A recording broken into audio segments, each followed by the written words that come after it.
Hi Scorpio, welcome to Magpie Moonchild and your general Tarotscope for the week ahead. As always, the housekeeping, all the rules, how to book readings, all that jazz is all down below, so you can find out more information there.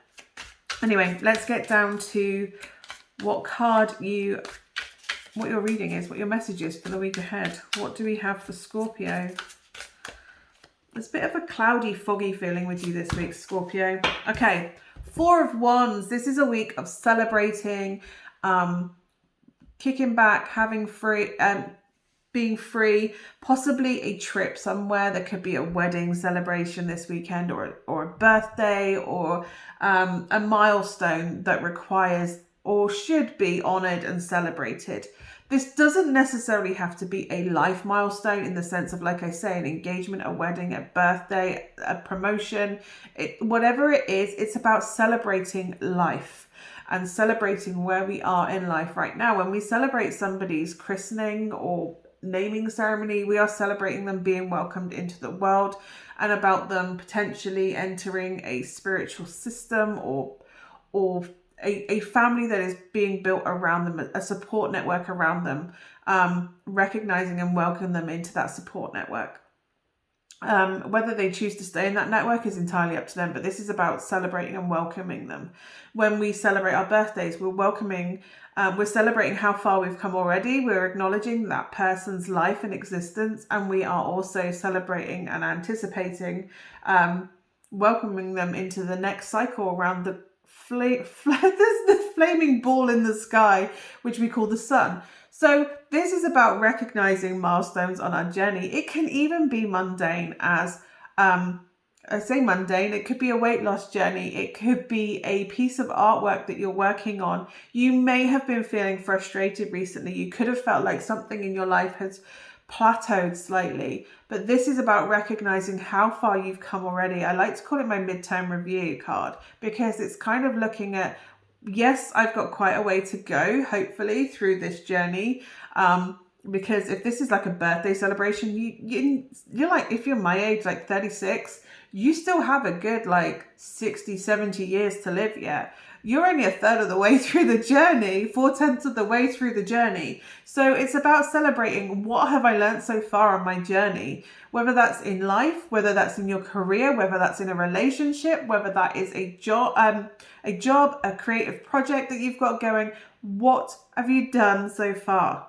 And then go, okay, what isn't working? What needs to be adjusted right now? What can I do in order to enhance and keep this going forward?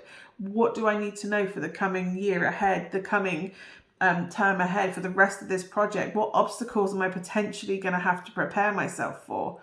And then at the end of all of that, where you're allowing things to go or taking things on board, making those adjustments in order to continue in the journey, it's about then going, look what I've achieved already. Look at all these amazing things I've already done. Celebrate the progress you've done and use that celebration and that, oh my God, praise and positive energy in order to fuel you through to the next stages of your journey. Whether that is literally a physical trek journey, like look how far we've come. I can't believe we had delays at the airport, but here we are. And we've still got this and this to do on a holiday before we go back again. It can literally be a journey. It can literally be your life's journey. Look at what I've done so far. I'm only 4/10 of the way through my life. What do I want to fill the next 6/10? I couldn't even do maths then. 6/10 of my life with. What do I want to be telling stories to my grandkids about? What do I want? It's about assessing where you are now and where you want to be and how you're going to get there. What do you need to adjust? And it's an ongoing process. It is an ongoing process. But if this is kind of a big birthday coming up this year and you're just going, or next year, and you're going, what's my bucket list for turning 30, for turning 40, for turning 25? I don't know. Whatever you're all, 65, who knows what age it is. What is it you want to achieve before you leave this planet, before you leave this existence? And celebrate what is working for you. Absolutely celebrate it and find the abundant joy in that. And use that to propel you. Like if I've done all that, if I've got this far already and it hasn't broken me, look at all these lessons I've learned that I can take through, and I can manage anything. I can take the belief of what I've achieved and keep propelling it forward exponentially. And that's the energy of this card. Celebrate the wonderful things and use that to propel you, to keep you buoyant, to keep you going through the harder times, through the obstacles. Because there are going to be more obstacles. Life isn't plain sailing. It's good and then it's bad and then it's somewhere in the middle, and it's all in between that spectrum. We have to use what works for us to propel us and give us momentum through the rest of the times. And that is the energy that you're being asked to use this week, to assess where you are right now, what isn't working, and let that go. Focus where you want to be, and then use the celebration of how awesome you are to propel you through to the next phase. I hope that is of some use to you, Scorpio. Hopefully I will see you again next week. Bye for now.